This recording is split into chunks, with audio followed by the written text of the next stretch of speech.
Bobby, I saw you first. You go ahead.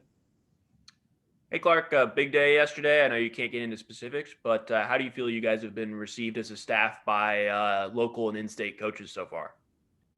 Received really well. I think we have guys with deep relationships in the area in general, and obviously having alums on staff that have been a part of this program also helps. But yeah, no, we've been received well, and we're looking to build. I mean, it's there's a lot of excitement, and I think particularly once we get the chance to get players and coaches around this coaching staff and around this program, I think that'll only help with traction and recruiting. So exciting day, but definitely something we want to continue to build on. Adam? Yeah, I've actually got a couple recruiting questions too. When you were at Notre Dame and other schools, how much recruiting did you do in Middle Tennessee? Was that routine visits? Was that just depending on the player? How much did you come back here to recruit around Nashville? So Tennessee has been part of my area since I was at Wake Forest, and then I kept it as an area when I was at Notre Dame. So quite a bit. I think as a coordinator at Notre Dame, I spent probably less area time and more spot recruiting defensive players. So over my time there, my trips back became a little less frequent, but I always obviously love coming back to Middle Tennessee, and the football in the area has gotten so good that I think it's fruitful grounds for a lot of programs, but certainly I want that to be the case for Vanderbilt. We recruited at Notre Dame a linebacker out of East Tennessee this year. So we were in the state, and it was just a matter of like for us at Vanderbilt, finding the right fits, the guys that we're going to be able to flourish on our campus, and then also get it done to a level on the football field. All that's kind of the same. Every area sort of has its strengths, I guess, in recruiting. In terms of Vanderbilt, I know you would like public kids, private kids, whoever good players are that fit the culture there. But there are private schools in the Nashville area that would seem to fit Vanderbilt culturally. Can you talk a little bit about that? How much of a fit do you think that is? Do you think that the mid-state private schools match Vanderbilt's culture pretty well?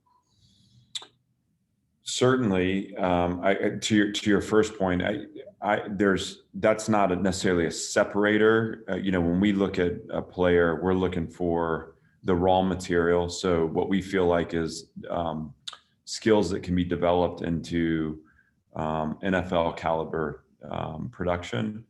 And that doesn't always mean it's the player's ready-made. Or, we just think that whether it's height, length, athleticism, through our process of evaluation, we've determined that there's elite potential there, and then we drop them into a very demanding environment and with elite systems for development in all areas of their experience. And that's kind of the process through which that we're going to develop this roster. That person, and obviously with character traits that our prospects, it should be important to them not to make compromises in their decision. Obviously, education has to be important, and I think that is a separator to us, in terms of like when we go in and make decisions to offer or whatever the case may be. We're looking for guys that we know are going to value the educational experience here, the academic experience. So that we'll go anywhere and everywhere for that fit, public, private, city, small town. It doesn't matter to us. We're uncovering all stones and finding those players. Strategically, I think the level of football being played in this state, the population boom in the Midstate, and how that's led to a higher number of recruitable players within our immediate, footprint. And then certainly, the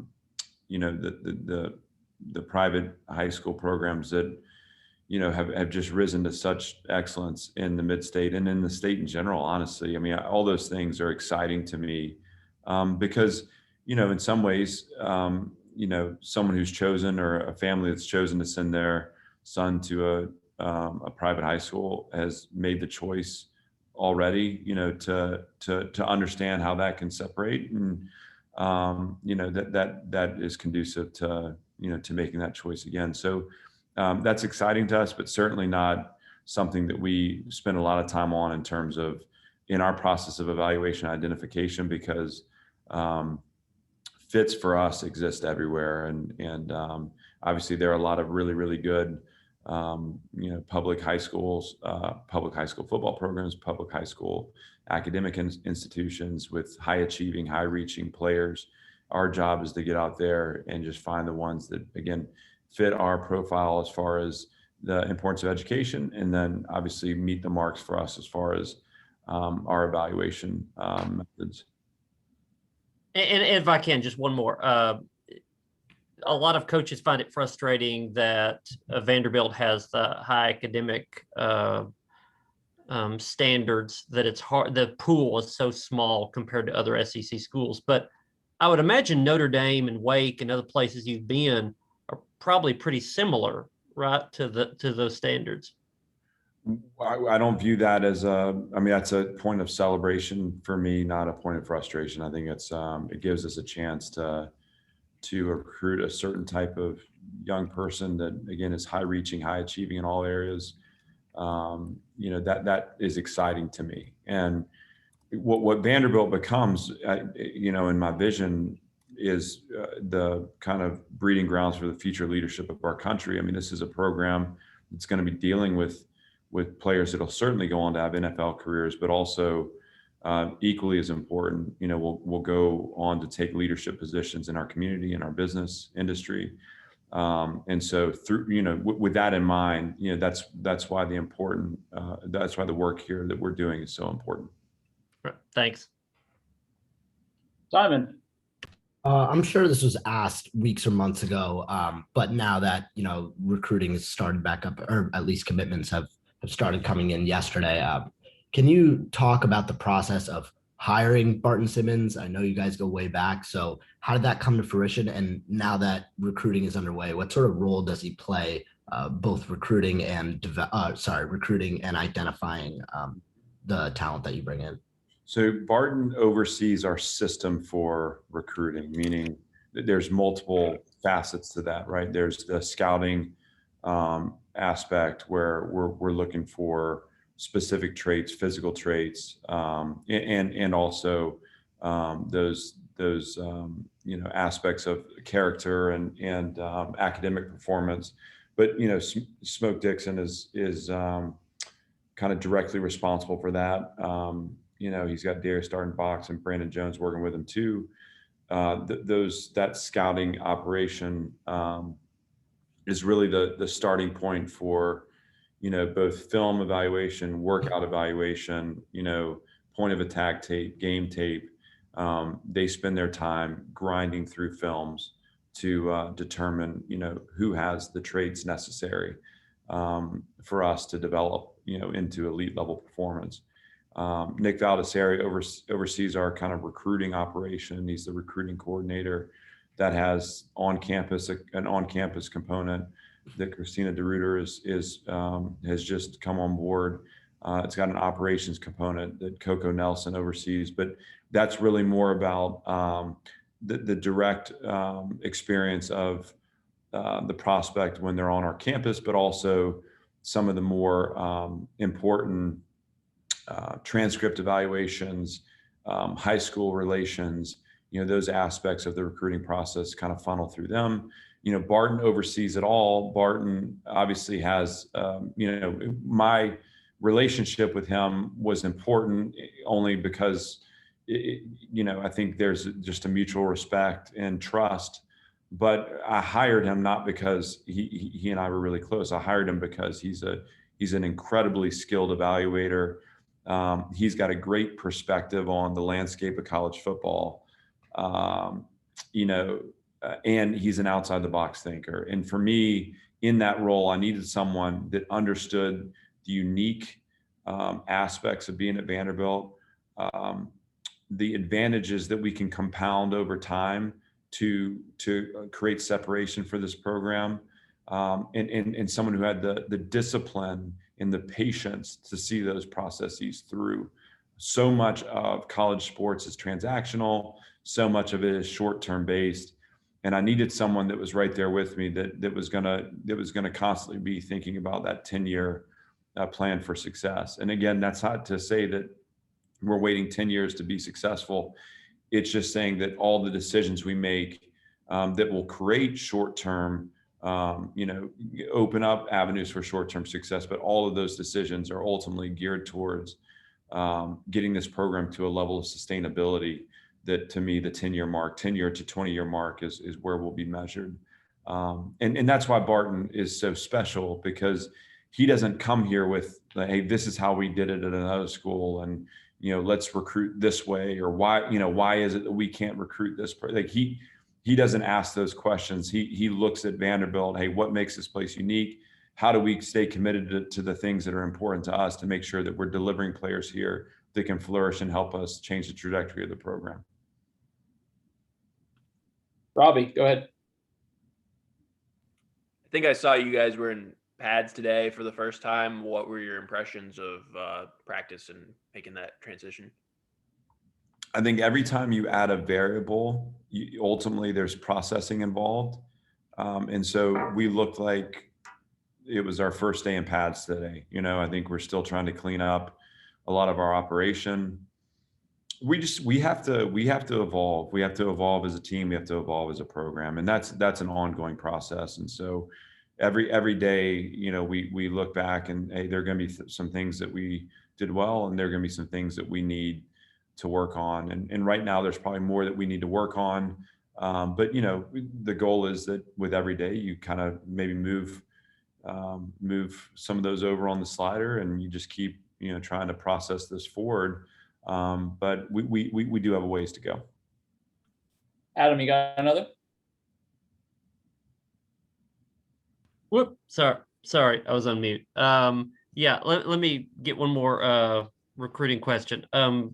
Your philosophy, does it matter if you recruit locally or if you sign local kids? Does it matter if you're winning? Does it matter if there's 5 in-state kids versus 30 in-state kids? You have to be careful how you measure your recruiting performance with some of those kind of, ancillary components. What I believe to be true is there are a lot of really talented football players within a 5-hour radius of this campus. And I think early on, we can separate ourselves because of the access families will have to their sons as a part of this program. We know that right now that our recruiting niche is going to be a values-based family. They're going to understand the substance within the education. They're going to prioritize competing in the SEC as a part of their process.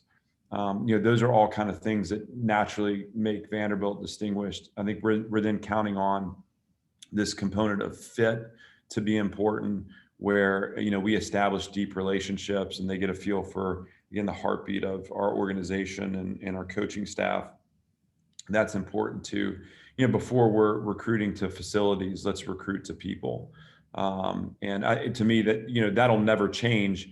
We'll just have less to explain away, once the facilities are where they're going to be. And so ultimately for me, staying true to that, there are enough people within a 5-hour radius that we should be able to field a really competitive team. And that's what makes recruiting local so appealing. Obviously, to me, if we can stay in Nashville and in Middle Tennessee, you just create this. People know who you are. They know your program. They intimately know your program, and that's a great thing. However, we won't measure based on the number of hits we have in state or the number of hits we have locally. We're gonna measure based off, are the players we're delivering into this program able to flourish here, or do they have the developmental skills? And that'll be ultimately the matrix through which we judge our our recruiting success. Thanks. Good. Before we let you go, I had one on Justin Lustig. Just how important has he been for you early on to help get this thing rolling? He's been invaluable. Justin has been such a high performing special teams coordinator. And so that part of our program, as we look to win in the margins, that obviously represents the margins, right? It's field position, it's possession, it's creating explosive plays. That's all been part of his resume as a special teams coordinator. But his role as the assistant head coach, he's a confidant to me. He's a guy that I lean on to just keep a pulse on, the direction we're heading. And if I have uncertainties about my messaging or, what the right what the right words are, or, the emotion behind the words, whatever. I mean, he's a great guy for me to sit down with and just talk about that. He's been a head coach before. He's been at a number of different programs, has a great perspective. He's a winner. I mean, that guy's a winner, and I value having him here, and it's been a lot of fun to grow that relationship on a personal level. Thanks much. We'll let you get back.